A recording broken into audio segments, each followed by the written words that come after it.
Never underestimate the power of a small, dedicated group of individuals to change the world. Indeed, it is the only thing that ever has. And in the world in which I work, we work with people who work 12 hours a day. They walk to work with no shoes. They work in the cold with no coats. And they make $1. 1.2 billion people, in fact, half the world's population lives on less than $10 a day, and they cannot afford health care. And there is no mulligan. There's no second chance. There's no do-over, and a lot of those people simply just don't make it. My dad started this whole experiment in his garage in Evergreen, Colorado. And since then, it has expanded to 133 different countries around the world. And now what started out as one single semi-truck trailer full of medical relief in the back of his old Dodge pickup truck is a semi-truck trailer every other day of the year full of medical supplies and equipment to the people who need it the most. I'll never forget the time that Karen called up and she said, "Doug, we've got a group of journalists coming over, and they're all from Islamic countries, Iran and Iraq and Yemen and all these different places, Saudi Arabia and Abu Dhabi and places."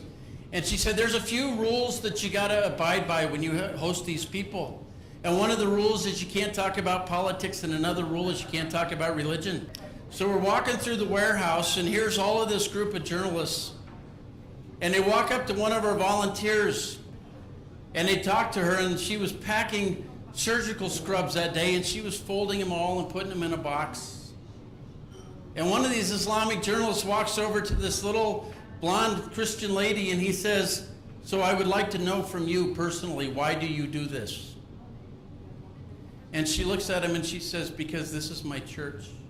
She said, "I get so much spiritual fulfillment out of doing what I do, because I know that the next person who opens up this box and touches these scrubs is going to put them on and go save somebody's life.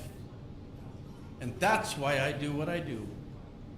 And that big old guy walked over to that little tiny lady, and he picked her up and hugged her, and he said, "This is a beautiful thing." That's citizen diplomacy. Do you know what the second leading cause of death on the African continent is? It was HIV/AIDS, malaria, and tuberculosis. Through PEPFAR, we helped change that. I was in communities in Swaziland, Africa, where the HIV/AIDS prevalence rate in the hospitals was 70 and 80%. I was just in Uganda, it's down to like 4%. You can make a difference. The second leading cause of death today is having babies. Crazy, having babies. And Hillary Clinton, when she was in the Department of State, she started a program called Saving Mothers Giving Life. And we jumped onto that program, and we decided that it's not okay in 2015 for any mom to go to the hospital and not have things like suture. That's not okay. It's not okay for her to not have a ride to the hospital and have to deliver the baby on the floor. We picked the 4 worst places in Uganda and Zambia, the 4 worst districts to have a baby. The maternal mortality rate was 450. In Denver, it's 7. And we said, what if our big, hairy, audacious goal was to reduce maternal mortality by 50% in 5 years? Could you do that? Could a small, dedicated group of individuals change the world? Could we reduce that maternal mortality rate by half?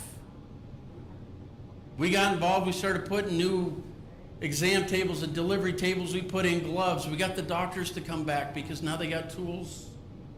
The American Academy of Obstetrics started teaching. USAID started working, training. Merck put some money into the thing. You know, in 1 year, we reduced the maternal mortality rate by 30% in 1 year. And it was so successful that they said, let's go to Nigeria and do this all over again. Never underestimate the power of a small, dedicated group of individuals to change the world. That's you, and that's me. Indeed, we are the only thing that ever has. Thanks for being here tonight. Thanks for supporting World Denver and all this. Good night. God bless you.